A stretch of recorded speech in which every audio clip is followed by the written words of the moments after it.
அனைவருக்கும் வணக்கம். இன்றைக்கி மார்ச் 27, 2024 புதன்கிழமை. தினமணியில் இருக்கிற முக்கியமான நியூஸஸ் என்னென்னு பார்க்கலாம். ஹெட்லைன்ஸ்லேருந்து கொஞ்சம் பேஜஸ்க்கு பொலிட்டிக்கல் நியூஸும் ஜென்ரல் நியூஸஸ் தான். ஸோ டேரெக்டாக இன்றைக்கான திருக்குறள் என்னன்றதை பார்த்துருவோம். இதற்கு அரியது இந்த கால் அந்நிலையே செய்தற்கு அரிய செயல். கிடைத்திருக்கிற காலம் வந்து வாய்க்குமானால் அந்த வாய்ப்பை பயன்படுத்தி கொண்டு அப்போதே செய்தற்கரிய செயல்களை செய்ய வேண்டும்னு காலம் அறிதல் அப்படின்ற அதிகாரத்தில் திருவள்ளுவர் சொல்லியிருக்காரு.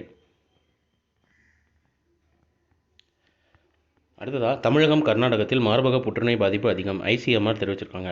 உடற்பயிற்சிகள் செய்யாத மந்தமான வாழ்க்கை முறை, அதிக உடல் பருமன் விகிதம், தாமதமான திருமணம் மற்றும் பிரசவம் ஆகியவை நகர்ப்புறங்களில் மார்பக புற்றுநோயின் அதிக பாதிப்புக்கான காரணம் என ஆராய்ச்சியாளர்கள் தெரிவிக்கின்றன தெரிவிச்சிருக்காங்க. இதை பற்றி ஃபுல் ஆர்டிக்கல் கொடுத்துருக்காங்க. மேபி மெயின்ஸ் ரிலேட்டடாக நோட்ஸ் எடுக்கிறவங்களுக்கு, குரூப் 1 ரிலேட்டடாக இல்லை குரூப் 2 ரிலேட்டடாக நோட்ஸ் எடுக்கிறவங்களுக்கு இது யூஸ்ஃபுல்லாக இருக்கலாம். வேணுறவங்க யூட்டிலைஸ் பண்ணிக்கோங்க. ஸோ இன்றைக்கான நியூஸஸ் அவ்வளோதான். இதோட ஹேண்ட் ரிட்டன் பிடிஎஃப் கீழே டிஸ்கிரிப்ஷன் லிங்க்கில் கொடுக்குறேன். வேணுறவங்க யூட்டிலைஸ் பண்ணிக்கோங்க. இதோட ஷார்ட் வெர்ஷன் கரண்ட் அஃபேர் நம்ம சேனலில் இருக்குது. வேணுறவங்க அதை யூட்டிலைஸ் பண்ணிக்கோங்க. ஸோ மேலும் இன்னும் நியூஸில் சந்திப்போம். தேங்க்யூ.